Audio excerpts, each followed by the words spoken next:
Love you. Welcome to a new reading vlog. Hopefully this will be exactly a week. We'll get back into the weekly vlogs now. There won't be as many out and about shots since I have my children for 3 weeks straight before their dad comes back from his holiday. And my kids, I don't like to make my kids do things that I want to do and they don't want to do. So yeah, I won't be doing much. I might get my mum to take him for one night so I can have a day to myself. We'll see if she is amenable to that. She probably will be. So yeah, I hopefully will at least get out once during the next 3 weeks. Now, in terms of what I'm reading for this vlog, I have Odd Blood by Azalea Crowley. Didn't get onto it in the previous vlog, but this is going to be a priority for this one.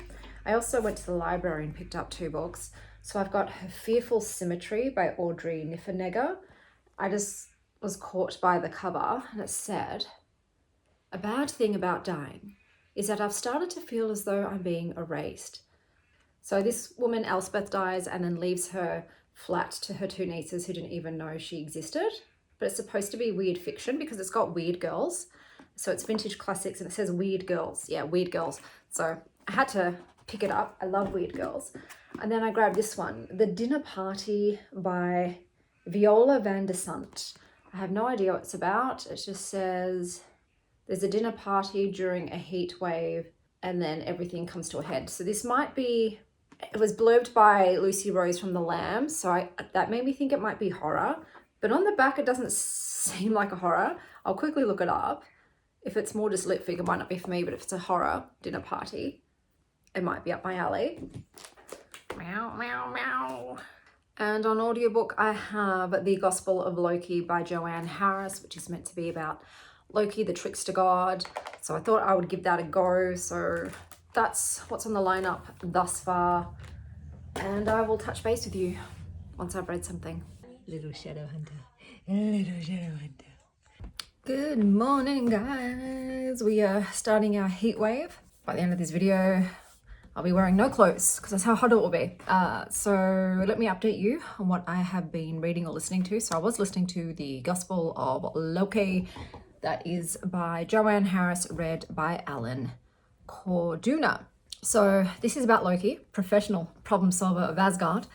He finally gets a memoir deal and uses it to try to clear his name, or at least explain why everything is technically everyone else's fault. In short, this is a list of all the people that you should not trust. So in this book, Loki is recruited from chaos by Odin, and Odin promises to treat Loki like his brother.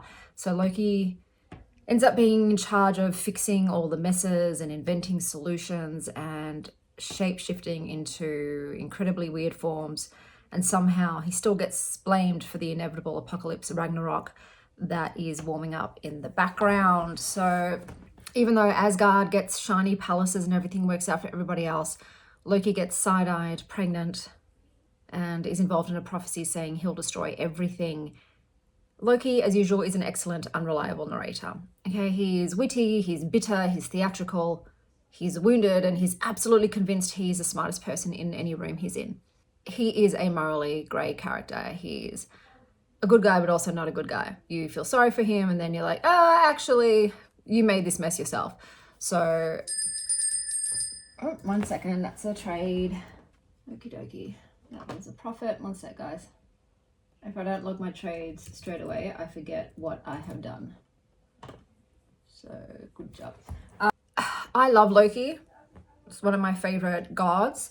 I have therefore read a lot about Loki and Norse mythology, and I think if you haven't read any of that stuff, this would be interesting to you. However, for me, it wasn't saying anything new. It wasn't doing anything different with Loki's story. It was just retelling all of the Norse mythologies through Loki's lens. And it was just not that great. I listened to 3/4 of it, so 75% of this audiobook. And I'm like, man, I'm just going to end up giving it a 3 or a 3.25. And that's just because I like Loki. It's not because this book is doing anything for me. I would recommend a more serious tale about Loki told through the eyes of Angrboda, one of his lovers, is The Witch's Heart by Genevieve Gornichek. I loved that. But yeah, I don't know. I was looking for something interesting and weird, but it's just another Loki book. So after that, I picked up the next Critical Role, Mighty Nein Origin graphic novel. This one is Beauregard, Lionett. Beauregard grows up as a rich, bored girl who is definitely allergic to authority. Her father, though, wants obedience, tradition, and respectability, where Beau wants crime, secrets, and to punch problems until they stop being problems. So naturally, she starts running this underground wine distribution ring out of her father's family vineyard, because nothing says rebellious youth like bootlegging your dad's shit. Naturally, her father finds out, and he snaps, and he definitely chooses control over compassion, and Beau gets thrown out of her gilded cage and into the arms of destiny. Fists first. So we have a lot of rage issues. She holds a grudge. She's got daddy issues, but she's got this overall sense of justice and rightness, and she goes on the long road to becoming a human lie detector, eventually becoming a sort of assassin monk, and obviously then eventually landing amongst the infamous Mighty Nein. So I gave this one a 3. I did not like the illustration style in this one. It wasn't for me. Wasn't enjoying it. It was just very angry filled book, and I get it. Beau's angry, but she's also sassy, and she's also street smart, and she's witty, and that wasn't in this. Like, yeah, she got it on with a rando chick, which is definitely Beau's style, make out in an alleyway, but yeah, this one was lacking for me, and I already knew that she came from a rich family. It's just now we find out that the family's toxic and the father's abusive. So that's this origin story. These little hairs annoy the crap out of me. I've always thought about shaving underneath my hair. And then what's next? I'm still going to get back onto How to Defeat a Demon King in 10 Easy Steps. I've read 40% of that, and then I've just totally forgotten about it because it's on my Kobo, and I've been going to bed so late that I haven't been reading in bed. I just got approved for an ALC from NetGalley for Tea and Alchemy by Sharon, Lynn Fisher, narrated by Shane East and Marissa Kalin. It's the cover that sold me. And it supposedly involves, alchemy. So we'll see how I go. This is one of those ones that's like this. If it's just full romantasy, probably not going to like it. And then I've got Odd Blood as well. So those are the high priority reads now. That's Bluebell. That's what I'm tackling today. So that whole desk, that whole area, I'm going to try and clean up. It's the new year. When it's the new year, I have to tidy and declutter and move energy around, feng shui my shit. So now that I finished Valentine's area, and my back's okay. I really thought I was going to wake up in immense pain, but my back, I actually have a good back. I've never had, even though I have scoliosis, make it make sense, I've never had back issues or really back pain. The only back pain I've ever gotten was during labor and during the worst parts of my periods. And I realized, guys, if you watched last week's video, I should have taken out the drawers, and it would have been a lot easier to move. These are things that you learn, and now I've learned that and realize, okay, in the future, definitely going to take out the drawers of any furniture that I have to move, and maybe put cardboard on the floor to slide it over, because you could see that the carpet was like forming great resistance. I'm like, I could have put some kind of flat cardboard on the floor. But you live, you learn. That's how a lot of us learn, by trial and error. But yeah, today woke up absolutely fine, no issues whatsoever. So fingers crossed I go to sleep tonight and it's fine again tomorrow. But I'm going to go back to doing some work. I need to make some money now that the market's open again, and I'll touch base with you once I've read. I don't know if I'll film tomorrow. Tomorrow's like the 44-degree day. So I'm probably just going to be trying to survive. And I will be such a sweaty mess that I don't think I will come on camera. We'll see. Maybe I will, because we know I'm not like, you've seen me on here in horrible states, more in the past, less so now. Sometimes now I just honor myself and I don't film when I feel like trash. Whereas in the past I was like, I've got to film. I finished a book. Even though I'm sick, even though I'm covered in a fever sweat, I will put my face on camera. But I will touch base with you guys later. How she puts her hands up. Little hands. Oh. Oh, thanks, Blue. Bubbles just ruined it. Yarn haul. Let me know, guys, if these are ravens or crows. Because I'm not sure. Hello, my darlings. Hello, my babies. Hello, my valentines. I have read a decent amount. I am sweltering. I'm already sweating. I've only been sitting here for 10 minutes, but the aircon doesn't reach my boudoir. So I will not be long because we are in the middle of that 45-degree heat wave. I've been leaving water out for the birds. Not many birds are coming. So I hope they're okay wherever they are. I'm guessing they don't like to fly or leave their home base much when it's too hot. But yeah, I've just put out water and apples for whatever wildlife needs some refreshment. All right, let me let you know, that's some great English. I will tell you what I have read in the time we've been apart. So I picked up another Critical Role, the Mighty Nein Origins. This one was of Yasha Nydoorin. We haven't seen much of her in this series, but she's a hot bitch. She has a giant sword and she's a big bitch. And got a massive crush on her. We've just got a hint of what's been happening, so I was interested to read this, see what her origin is.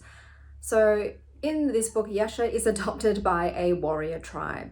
She then falls deeply in love with a woman, subsequently experiences catastrophic grief, and then accidentally becomes a possessed storm goddess with abandonment issues, who then wanders off into exile like, BRB, gonna process my trauma by punching things and disassociating. So this graphic novel traces her very tragic backstory through loss, love, rage, cult manipulation, and that persistent inner voice whispering, what if you are the weapon? So in this one, the art leans very much into, so there's a lot of storm imagery and it's trying to reinforce Yasha's internal state, which is rather somber, mythic, and mournful. I didn't like the illustration style in this one. Once again, wasn't for me. This one, hello Sylvie, I've given this one a 3 stars. I didn't love it. I'm glad to know how Yasha's lover died and where she came from. We still don't know a lot about what's going on with her possession wise and what the deal is. I don't know if the series has diverged from the book, because the book was a bit different than how the series is, and the series has changed her look as well. So yeah, didn't love this one, unfortunately. Then I did finish Tea and Alchemy by Sharon, Lynn, Fisher. So this was the art from NetGalley, and in foggy 1850s Cornwall, Mina just wants to pour tea, mind her own business, and maybe read the future in her soggy tea leaves like a respectable Victorian does. Unfortunately, the tea leaves say murder. So cue a dead body on the moor, a hot, mysterious, cold to the touch tower dwelling rich alchemist, and a village that is in a tizzy over its bloodless victims. So Mina, our little coquettish, delicate, polite flower, decides the best course of action is to flirt with the prime suspect. And then as secrets shimmer, she has to untangle murder, magic, grief, and the fact, why are you staring at me like that, Nova? You've been fed your breakfast. That she's falling in love with a man that everybody else thinks is a cursed murderer. Tea is brewed, magpies fly, hearts are broken, alchemy is weaponized. This is a historical romantasy that leans into moors, wolves, teacups, and yearning. Oh my god. Okay, so I've given this a 2 stars. The synopsis was very deceptive. In no way in that synopsis did it give the idea that this is a vampire book. Okay? And when I say this is a vampire book, I mean that this book was very, very much trying to be a Victorian era Twilight. It was so melodramatic, so melodramatic. I will say too, it didn't feel like a Victorian era. It felt like a book that was maybe set in the 1900s, so I don't think they quite nailed the vernacular of that time. Mina is an idiot. She's very much giving Bella, okay? She's just tempting danger. And besides that, besides her and this vampire dude, it's not a secret. You realize very quickly this dude's a vampire because he smells Nina, and he's like, oh, I've never smelled something so delicious in my life. It's the whole, oh, you know, she's the most tempting to him and he cannot leave her alone. So besides pining over someone you don't even know and being cock-blocked by your drunk brother, nothing's really going on. Like, yeah, some people are dying, but it's just very, I don't know, the whole thing was very yawn-inducing. There was very little alchemy, considering it's in the title. And the plot is all over the place, as was the narrative. I guess this was touted as cozy, but the romance, I just did not feel it, guys. I was rolling my eyes the whole time I was reading. It's just for the romance. If you don't like the romance, there's nothing else the book is going to give you. Unfortunately, like I said, it was not for me. When I realized it was just essentially a Twilight repackaged, I was like, oh, good Lord. Twilight works because it was of that era, of that time. I was a teenager when I read it. As an adult, I don't want a supposedly adult version of it where it's just, the insta-love is just gag-worthy and not believable. And then I was reading, I don't know where I put the book, Odd Blood by Azalea Crowley. So our main character's name is Josephine Pajimula, and she has a problem. 1, her roommate and best friend is getting married, and 2, she's about to be homeless because rent in Seattle is highway robbery, and without her best friend, she doesn't know where she can go. And then enter Eidwulf, a pale, tall weirdo who speaks like he just escaped a Ren fair and doesn't know what a phone is, and appears to be extremely committed to his vampire costume, except, he's not cosplaying. He's an actual vampire with a cape and a housing situation that feels supernatural, but doable. This ends up being a bit like What We Do in the Shadows, which is one of my favorite series and movies of all time, in that our main character, Josephine, ends up becoming a Guillermo, in that there is a house full of vampires who are a mix of characters and some who are not very, integrated into the current century, and they need a human caretaker, a familiar, if you will, to take care of one of their more enfeebled vampires to make sure she doesn't commit a crime that gets them killed by the vampire authority. On paper, this should have been right up my alley. Unfortunately, it just wasn't working for me. The biggest thing was the sense of humor wasn't landing for me, and the dialogue overall just felt very unnatural. I was just getting a lot of AO3 vibes from this. Like, someone's having a lot of fun. Like I said, maybe they watched What We Do in the Shadows and wanted to do their own version of it. But it was at most feeling like a 3 stars. I also did not feel any chemistry between the 2 romantic leads whatsoever. And I actually felt the way he spoke to her and acted around her a bit icky. So I decided to DNF because I read half the book. I did read half the book. I gave it a solid go, but this was feeling like a 3 star. And after having had so many 3 and 2 star books in a row, I can't do it. I do not want to put myself in a slump. I have to be stricter with what I'm going to push through. So I was like, nope, I need the next book I read to be 4 star minimum. 4 star minimum, guys. Otherwise, I'll get into a book slump and I'll feel like I've wasted my time. So I have let this go. And then there was How to Defeat a Demon King in 10 Easy Steps by Andrew Rao. In this world, a demon king shows up, starts conquering and enslaving everybody, and 100 years after, a hero is born to save the day. And then the cycle repeats. It is a video game style setup where we have a character named Yui who decides, fuck waiting for this hero to reincarnate, I'm going to become the hero.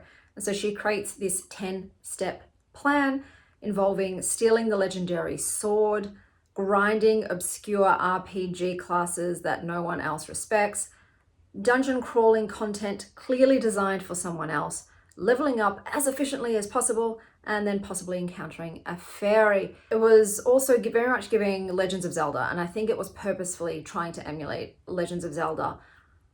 I do like lit RPG books, so I loved all the bits about the leveling up, the ways that she was figuring out how to game the game, you know, all of the shortcuts that she was figuring out. But the writing in this was so basic. It was so dry. The main character has zero personality besides ambitious, impatient perfectionist. And I know that they're meant to be a girl, but to me, they really read like a boy. The book was mostly just dialogue or gameplay information. There was just no information, no depth to the book. It was too focused on the game mechanics, and it just ignored plot and character development.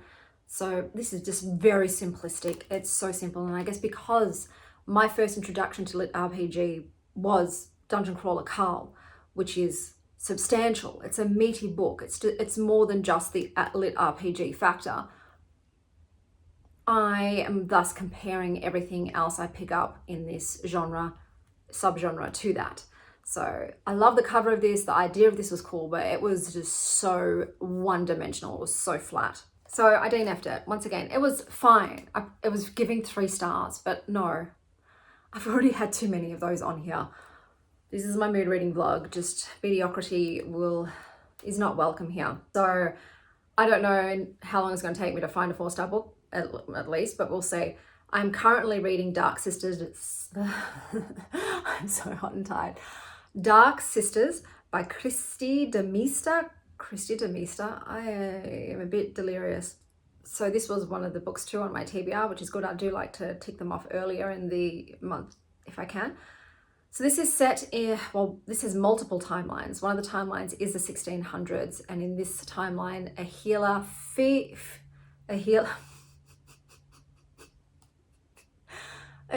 fearing the witch's noose is like, wow, better make a pact with something unspeakable. And then in the 1950s, a perfect housewife is like, wow, this life is killing me. Better fall desperately in love with another woman. And then in the 1980s, a preacher's daughter is like, wow, religion is a mess. Better awaken some ancient inherited rage-powered witchcraft. So it turns out that these 3 women are spiritually linked by a curse that refuses to stay buried, polite or quiet. The patriarchy keeps trying to burn, box or baptize them out of existence, and the curse keeps saying, try harder. So I haven't read much. I've read the first introduction to our 1600s heroine who fears for her and her daughter after a lot of women in their town have been killed, and a surprise, or what's the word, a coincidence. These women that were killed happen to have a lot of property and wealth, but no husbands, and therefore when they're killed, it's their money and lands are just redistributed. So how strange that these single wealthy women were all witches. Crazy. And she's just made some sort of like blood offering to something, don't know what yet. I like her at the moment. Then I've read the 1980s pastor's daughter. It's got a lot of like the religious scripture, Bible heavy stuff, which I don't love. I've still got that religious trauma. So I don't love it. I love reading books in which those organizations and those corrupt pastors or priests are brought to justice. I love that component, but I hate hearing them quote their fucking agenda. At the moment, there's a purity ball. Okay, so you can guess what they're talking about in terms of what they expect of the daughters of their town. So yes, it's so far so good. I like the writing style. It's a bit purple prosy, which I wasn't expecting it to be, so flourished and with depth. So yeah, so far so good. I'll continue on with this as long as it is continuing to feel like a 4-star read, and fingers crossed it is, and then I won't feel so slumpy. If it's not, I've got Her Fearful Symmetry by Audrey Niffenegger, about a woman who dies and leaves her nieces her estate, but it says this is a weird girls fiction. And then we've got The Dinner Party by Viola van der Sant, but I don't think I'm going to like this because I did just look it up and it says it is a mystery / thriller, which is one of my absolutely least read genres, because I just don't find many books in that genre that I actually really enjoy. So we'll see. Oh, and I do have an audiobook. What's the audiobook I have? That just came in. I don't know if it's for me either. I think it's called Bombshell. Yes, The Bombshell by Darrow Farr. I think this is about a teenage girl that is very experimenting sexually, or being, I guess, sexually promiscuous. And then she ends up getting kidnapped by a terrorist organization or something and held for ransom. And then she uses her sexuality, sex appeal, her body to beguile these men. And then she ends up becoming a leader. I'm not quite entirely sure. She's 17, so it's a bit icky for me, reading about her fucking. That's the garbage truck.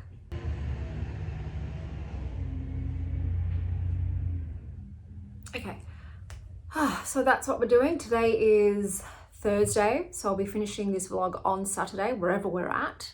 I was going to get my mum to come babysit the kids so I could have an afternoon to myself, take myself out, but it's just too hot, guys. I call my mum, like, forget about it. I don't want to put makeup on.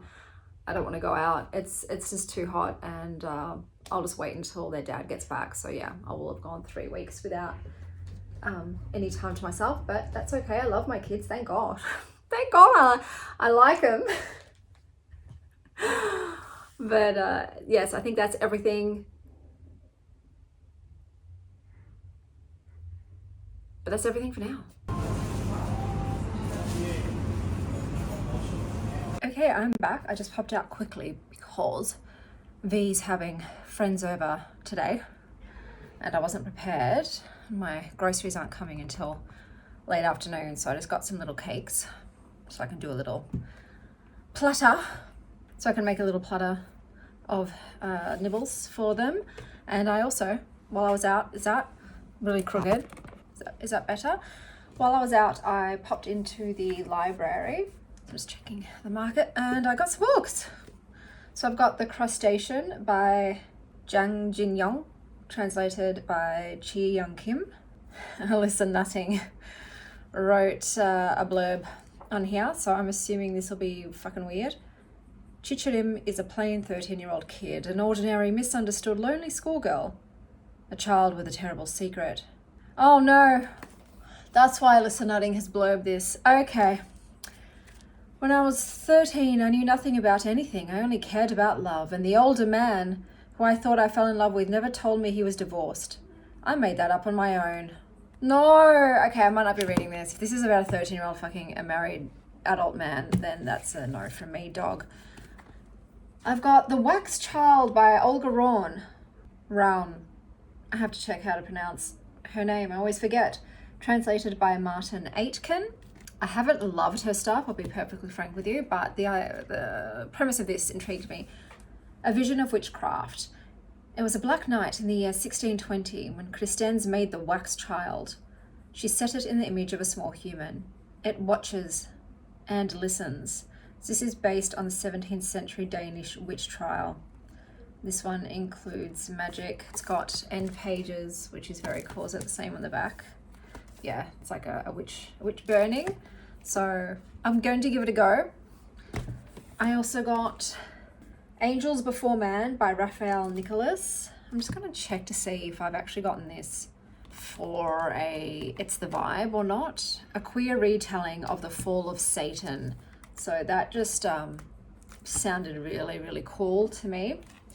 So I'll just check if this is one I can read now, if I'm reading it for a theme vlog. And I picked up Salata by Michael Rantisi and Christy Fawley, Mediterranean salads for all occasions. It's the weather, guys. It is the weather for salads, and I'm tired of I tend to just make a Greek salad most of the time. Sometimes I do a Moroccan salad with chickpeas, but I wanted some new ideas, so Hopefully this definitely delivers some new salads I can add to my permanent rotation. I like the layout, so I grabbed this. So yeah, I've got a decent amount of books now, and no doubt I'll find something. I don't know how much I'm going to read today though, because I've got a lot of work. Got a lot of work. I got to clean the house. I got to make the food for the kids. I got to actually trade, all that stuff. Oh, and I've got such a headache. Do you guys get headaches too when it's really hot? Oh. Anyway, peace. Sundays were for Chanel. For Jesus too. But mostly Chanel.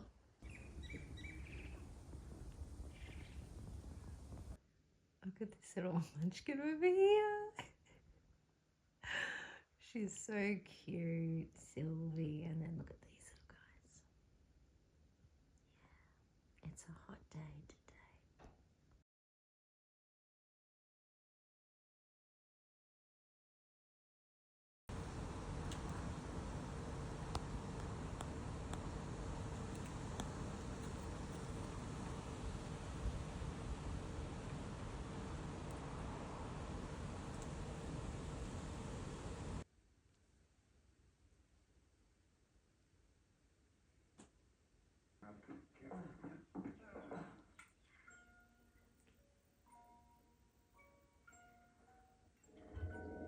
Good morning. Hello, Sylvie. My lovelies. I have a lot to update you on. It is now Sunday, so I was meant to wrap it up yesterday, but I was too exhausted to be on camera. Today is a cold day, hence the get up. We finished our 45-degree heat wave. Unfortunately, the fires are still going and were pretty devastating. I don't think anyone thus far has lost their lives, which is good news, but hundreds and hundreds of people have lost their homes and God knows how many animals have been killed. So yeah, it's full. And then obviously too, there was what happened in America. So it's been a really fucked up week, to be honest with you. But I'm here to tell you what books I read during this week. So I did end up DNFing Dark Sisters. There were just too many. One second, I've got mascara in my eye, I can feel it. I have not put on makeup for like over 3 weeks and I struggled with the eyeliner. Sorry, I had to go check my eye. It wasn't mascara, it's still there. It's this tiny thread of like cotton or something and I cannot grab it. It is like under my upper eyelid. So I'm just gonna have to wait for that to eventually blink out. So my vision is very blurred right now. What was I saying? Okay, so Dark Sisters, yes, there were too many separate storylines and I only cared about one of them. On top of that, oh my God. Okay, I'm back. Third time's a charm. The chapters were long. I hated all of the mega church stuff and I felt reminded of Wayward, which I did not like, and I was just getting bored. So I did DNF it. I DNF'd a whole bunch of other books too, because like I said, I needed something that was going to keep my attention and have me gripped. So I'll flash them up on the screen. I then thought, you know what, just bang out another Critical Role Mighty Nein Origins book. So I went on to Caleb Widogast. So in this one, a very gifted magic kid gets a scholarship to wizard school where he's told that he's special. He then gets emotionally destroyed by the fascist curriculum, commits unspeakable crimes in the name of patriotism, and then snaps his own mind like a frickin' glow stick. He eventually, after being incarcerated and pretty much rotting, rebrands himself with a new name, a coat full of trauma, and a very, very big beef with authority. This is like Hogwarts, but if the Sorting Hat actively ruined your life. This is the darkest, most emotionally harrowing origin story in the lineup. Woo! This is not a fun wizard romp. It is a very slow dissection of how institutions can weaponize brilliance, loyalty, and fear. It shows you how I have to read his name, Bren Aldrich Ermendrud becomes Caleb Widogast. It's through sustained pressure, manipulation, isolation, and then just this horrific breaking point. And it hits hard too because it doesn't soften the consequences. There was no, oh, it was just mind control kind of loophole here. Bren makes the choices himself. Yes, it is under coercion, through indoctrination and abuse, but he is the one at the end of the day that pulls the trigger, and he must live with the consequences of his actions. It's, yeah, you're exploring the brutal culpability, guilt, and survival. And then you can understand later on why he is more gentle, why he hesitates. There's a lot of hesitation with him, and so much self-loathing. So much self-loathing. And it's kind of like, it's justified. It's just one of those characters where it's like, is he worthy of redemption after what he did? You feel for him, but at the same time, you're like, you did this to yourself, you fucking idiot. But like I said, we know it's hard. It's hard, man. I don't know, like, is there any amount of good he can do that can undo the wrongs that he has done? I don't know. I'm still, look, he's a very flawed, morally grey character, and I'm still on the fence about him because what he did, Jesus Christ. And this graphic novel, a lot more, it's so violent. The show is also violent. The kills in that are insane. It reminds me of like 300 when that came out. Everyone's like, whoa. They're very stylized graphic kills, and they are on page in this, and they make Caleb look even, well, no, not even more violent, because when he does break on the show when crossing paths with one of his former workmates, that comes out of him.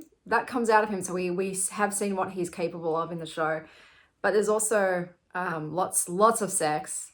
So Caleb is in a threesome. He's in a throuple with a dude and a chick, and it turns out Caleb is both a top and a bottom simultaneously. So I did learn some new things with this one. The show also tweaked a few things in his sort of origin story compared to this. I've given this a 3.5. Yeah, I'm still, like I said, I still don't know where I lie with Caleb. Like, he's mega powerful and cool, but watching what he did, seeing it on the screen, yeah. Let's just say it also involves a cat, so that's probably why I'm holding a grudge. And the final book that I picked up for this reading vlog, sorry, those lorikeets are going off. But even though the magpies are much bigger, lorikeets will outboss every single bird. Doesn't matter how big the bird is. Lorikeets are super aggressive.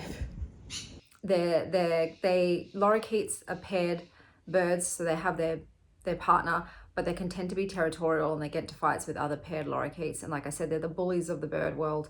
I have seen them take on massive ravens, crows, magpies, and they win every time. They're like the chihuahua of the dog world in terms of their bravado and their aggressiveness. Okay, so I read American Elsewhere by Robert Jackson Bennett. So this is sort of a Lovecraftian cosmic horror sci-fi mystery. In this, you have an ex-cop named Mona Bright, and she inherits her mum house in this seemingly perfect little New Mexico town that for some reason doesn't exist on any map.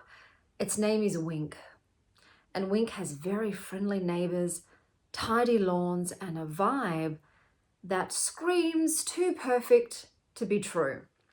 As Mona pokes around her mother's past, she discovers the town is less Pleasantville and more government experiment meets cosmic horror. The streets are quiet, smiles are fixed, and reality itself is on a very strict leash. This is what I would call a slow burn, big brain supernatural thriller that starts kind of cozy and ends cosmic fuckery. It's blending small town America with bureaucratic dread, secret histories, and genuinely unsettling metaphysical ideas. It's not so much jump scare horror. It's more creepy, existential. Is that the word?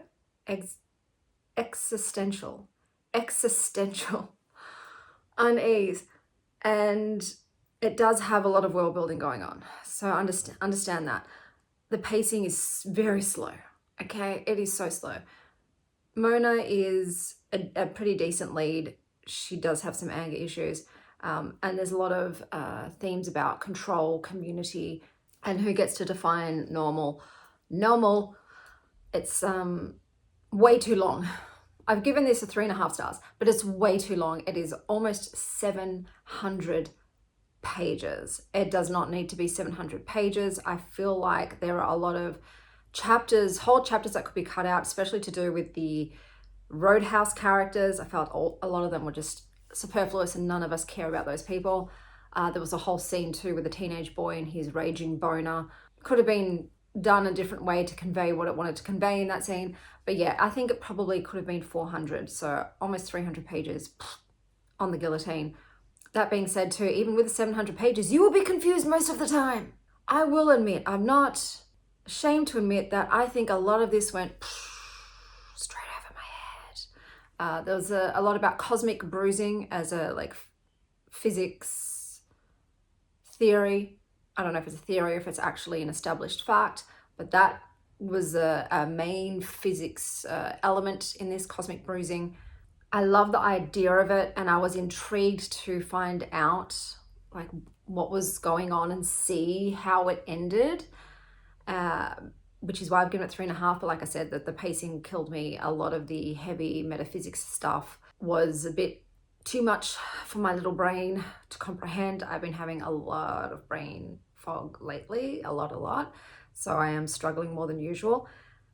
Things that I will compare this to so you can get the vibe. I'm not going to say why it suits that thing because that could be a spoiler, but I'll just rattle them off. So we've got WandaVision, big time WandaVision, Begonia, We Used to Live Here, the Southern Reach trilogy, There Is No Anti-Memetics Division, a little bit of Doors of Sleep. Is there something? I feel like there was another one that I was like, Library at Mount Char. There's a lot of things that this reminded me of. It's a bit of a cosmic horror soup, you know, Lovecraftian soup. But those were all of the books that I read for this reading vlog, so let me sum them up for you. I just realized I had lipstick on my teeth. I'm not redoing it. It is what it is. Little lipstick on the teeth never hurt anybody. So I read Critical Role, The Mighty Nein Origin of Beauregard, Lionett, which I gave 3 stars. A furious origin story about how control creates rebellion and how rebellion can become purpose. Critical Role, The Mighty Nein Origin story of Yasha, Nydoorin, I gave 3 stars. A quiet but brutal origin story about how grief can turn love into a storm and a woman into both survivor and weapon. Tea and Alchemy by Sharon, Lynn Fisher, which I gave 2 stars. A Victorian fantasy where tea, grief, and forbidden love conspire against loneliness and superstition. Critical Role, The Mighty Nein Origin of Caleb Widogast, which I gave 3.5. A harrowing origin story about how a brilliant young mage is broken by a cruel system and survives by learning to question everything it taught him. And then we have American Elsewhere by Robert Jackson Bennett, which I gave a 3.5. A woman returns home and discovers her hometown runs on perfect lawns, government secrets, and a light dusting of cosmic terror. Those were all the books that I read. Let me know down below something you read recently. And if you don't know what to comment, leave a sword emoji down the bottom. And until next time, stay wild, Star Child.